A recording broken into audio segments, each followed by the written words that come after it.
Russia became very weak and was very vulnerable. They realized they needed a change. One thing that stood out that they had, that everywhere else had gone away with, was serfdom.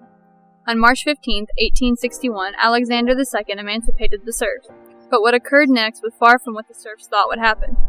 They were subjected to taxes and a passport system to restrict them from moving around the country. They were promised land. If a peasant and a landlord came to a mutual agreement, when that rarely happened, they would receive a very small portion of the land, and would still have to pay the landlord for the next 49 years. And freedom from land obligations came up for termination in 1863. Other reforms were set into place, involving reorganization of military affairs, 6-year limits on terms of military service, and the creation of a reserve. Education was expanded and improved, and Orthodox parishes and church administrations were reorganized. The reform promised a great future, but also let down high hopes, showing a lot has changed, but in reality, not much had. It mainly impacted social and economic change and industrialization and modernization throughout the country. During the time of 1855 to 1904, Alexander II wanted reform, yet was believed to not be doing his job appropriately. Many urged the Tsar to bring revolts to an end, however, this idea was not carried out. The ones that believed in a utopian society stood for nothing, however most of the people in Russia wanted major change in a peaceful way.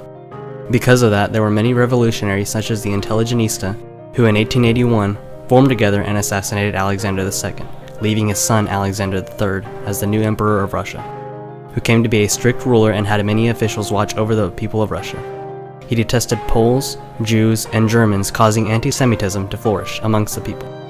In 1894, Alexander III died of a stroke and his son Nicholas II came to rule, who was known as an incompetent in his position. His fiancée soon encouraged him that her minister, Sergei White, should advise him. White's plan was soon to be known as the Witt system, which was to modernize Russia and exploit its resources in order to gain power as a nation. With a large number of peasants being freed, they all looked for jobs in the city and left their families and villages due to the lack of money. In 1861, the population doubled and had shortages of land. The peasants' share of communal land decreased by 46%, but by 1905 there was 2.25 million workers looking for jobs at factories. Over 40,000 factories had opened and made over 40 million rubles. There were three main ideologies competing against each other. They were socialism, liberalism, and nationalism. In socialism, there were two subcategories, Marxism and peasant socialism. Marx, the creator of Marxism, believed that society must pass through 5 stages before a good society for all is established. These stages were clan society, slaveholding society, feudalism, capitalism, and socialism.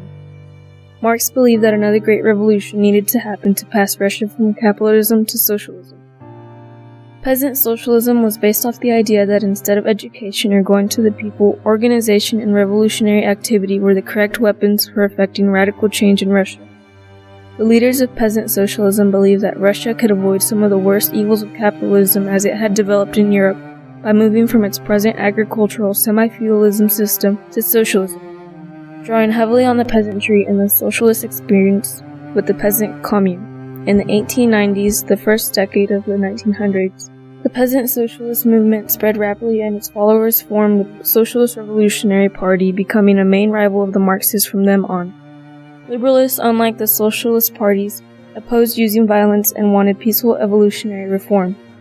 They disliked the Tsar government just as much, but their vision of the future was different. They had no strict doctrine and wanted equality for all citizens, including the peasantry.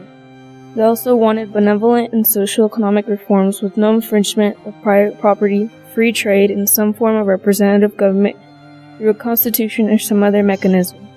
Liberals also began to organize in the early years of the 20th century, forming the Constitutional Democratic Party in 1905. At about the same time that the socialist and liberal movements were getting established in Russia, nationalism increasingly affected some of the non-Russian groups within the empire.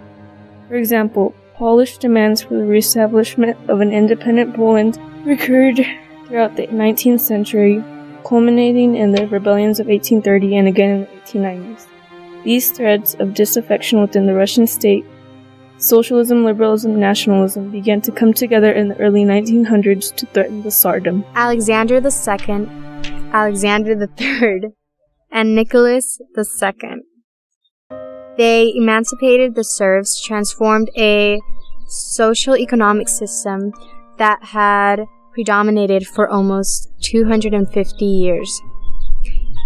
1855 through 1904.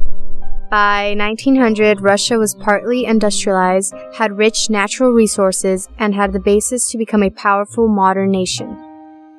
These things happened in Europe and Russia.